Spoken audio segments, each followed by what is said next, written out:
pre-coating prep wash. I'm Ivan. I'm Nick. And this is DIY Detail. We have this lovely Volkswagen here today that needs a bit of help.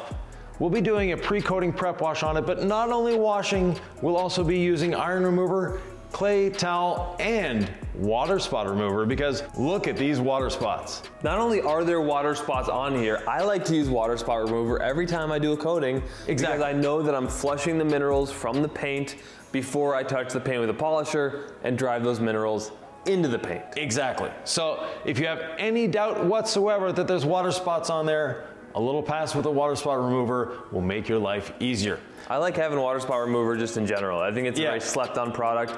It helps you with water spots, especially if they're fresh. Yeah. And it helps rejuvenate a coating once the salt clogs the pores. Exactly. Later on in the coating. We're just gonna coat it today, but I'm telling you down the line, not a bad spot to be in to have water spot in your garage. Exactly. Always have it on hand. You may not use it every time you detail, but there's a good chance you'll find a use for it very quickly. So off we go. Now what we're gonna be washing this with is our rinseless wash that I just happen to have on me. At all times. Not all times, but close. And we have our keg here preloaded with the rinseless wash, 256:1 dilution. Nick is going to make the car wet using that. Indeed I am. Are we gonna do any all clean on the rims and tires, Ivan, or what are we thinking for? No, they're actually relatively clean. So okay. The rinseless wash is enough for that. So basically what we're doing is we're allowing the rinseless wash to emulsify the dirt, to lift it off the surface, to get it nice and free and lubricated. Then we come by with a sponge, we do the rest of the rinseless wash, and we're good to go. These pressurized kegs are awesome. There's a lot of different brands out there. Scott Graves let us have this one to try out, so I don't know if you know more about what he's doing over there, Ivan. Well, Scott unfortunately doesn't have a website yet, but when he does, there'll be a link below. Maybe by the time you watch this, he'll have one. Doesn't he have a pretty unique story, Ivan? Yeah, so Scott is actually building these kegs to raise money for his mother's health care. So it's a worthy cause. So using the Legacy sponge, we simply glide it over the surface. There's no pressure needed. I think I want one of these kegs, Ivan. These are amazing. They are. They keep their pressure a lot longer than the pump up sprayers. So I'm starting to clay the surface while Ivan washes. One spray of iron remover on the panel, one spray on the towel, no pressure, and I'm just trying to shave off a little bit of the contamination, exfoliate the paint here as we prepare it for ceramic coating. And the rinseless on the surface adds a lot of lubrication for this process.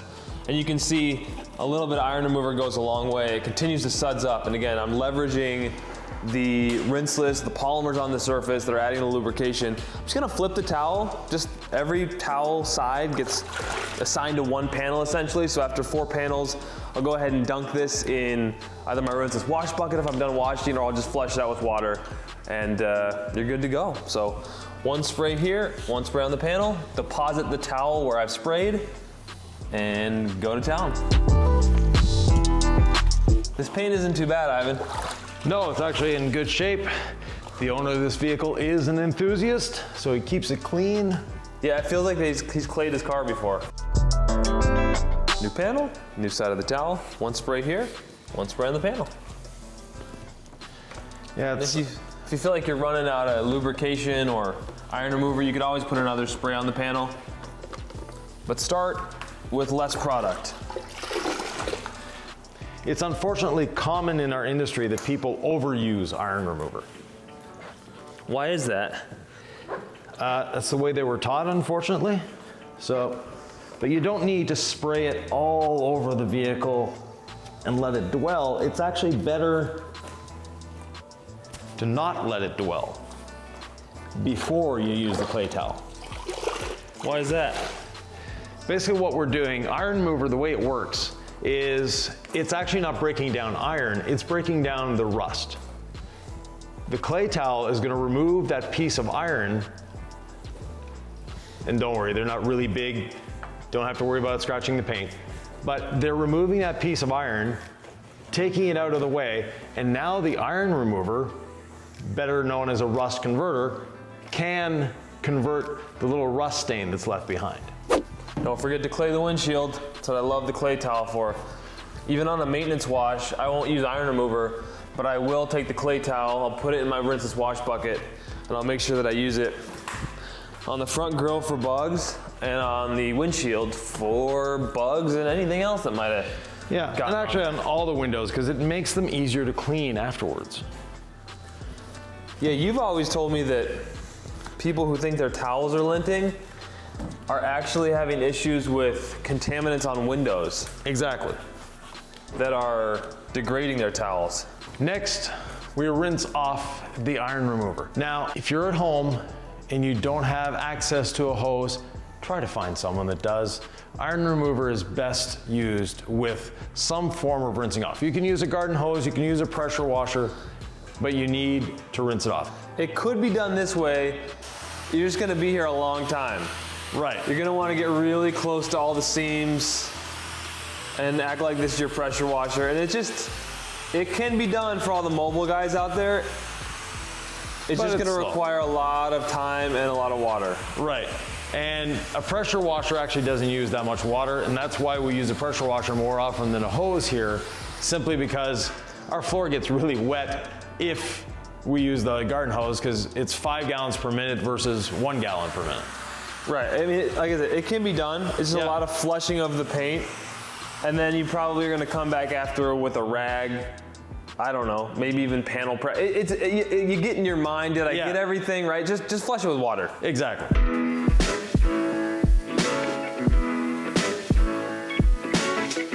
And you want to keep rinsing until you don't see the sudsing anymore. That's when you know you've removed the iron remover completely from the surface.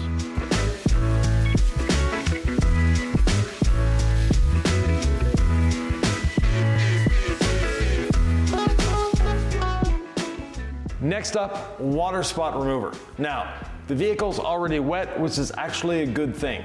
We're gonna be applying this, it'll help us spread it a little more, and we'll use a microfiber dipped in the rinseless wash to agitate it. So yeah, I mean, you can just spray it on there willy-nilly, but I always find agitating it in afterwards is huge. Right, and you're gonna use less product. So we don't wanna be spraying it all over on the surface, you know, like this, because we're gonna be agitating it. So we just need to put a little on there, let it do its thing for a minute, agitate it, and then again, we rinse it off. Dwell time's your friend here. Exactly. But so is agitation. So you can get both of them to work for you. Right, and I have the sprayer set to an extremely fine mist. So even though I'm not using a lot of product, I'm getting great coverage, and you can put this, once again, everywhere. So we want it on the glass, we want it on the plastics, we want it on the roof. And I've got one of our wash mitts available on DIYdetail.com. I'm just going to dunk it in my Rinseless wash bucket, and then just lightly as if I'm washing it. I just want to make sure I'm hitting every surface, letting it dwell and agitate and work for me. Best to do this out of direct sunlight. If you are in direct sunlight, I just work one panel at a time. Yeah. And the water spot remover is great at removing not only water spots, but salt residue and things like that if you've been driving the car through the snow and through the winter.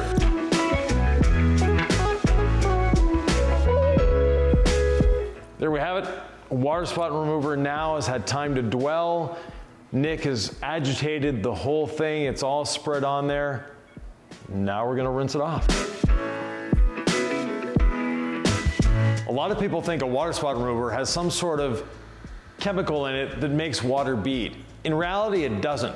What it's doing is deep cleaning the surface and allowing the paint to do what paint wants to do, and that is bead and sheet water off. So no, the iron remover doesn't contain anything that makes water bead or sheet. It just cleans it so well that now your paint is beading and sheeting. Okay, Ivan, I'm a drying aid guy. I know, and we can't use our regular drying aids. We can't use ceramic gloss, and we can't use quick beads because we're gonna be ceramic coating this. But if you wanna use a drying aid, you can use panel prep. Now, the panel prep, what it's gonna do, it's gonna help us as a drying aid, but it's also going to make sure we remove every little last trace of what waxes or sealants could have been there before. I'm a huge fan of panel prep. We know. I use it whenever I can. Yeah. I use it on windows. Yeah. I use it prepping for just about anything. Yep. I'll use it to prep for ceramic gloss. Exactly. So you said panel prep's a drying aid. I said let's do this thing. Of course, we probably need sprayers to work, right? Well, they're brand new bottles, new sprayers, so we have. We're in the studio, folks. We get the fancy stuff. Brand new bottles. There we go. Boom. So just a little on the surface. It's going to help dissipate the water. And How many sprays do you do on the surface, Ivan? 1 or 2, maybe 3 per panel. You have to use a little more of this than you would our traditional drying aids. Ivan, I don't mind panel prep as a drying aid. I sort of prefer to dry the car and then wipe it down with panel prep. It feels like a more efficient use for me, but you know, do what you want. Exactly. It works in both ways. So next time you see this car, we'll be polishing it and we'll be applying a ceramic coating on it. But that's in another video. In the meantime, subscribe, hit the notification bell, and please, if you have any questions, comments, thoughts, or ideas, leave them below. But in the meantime, watch this.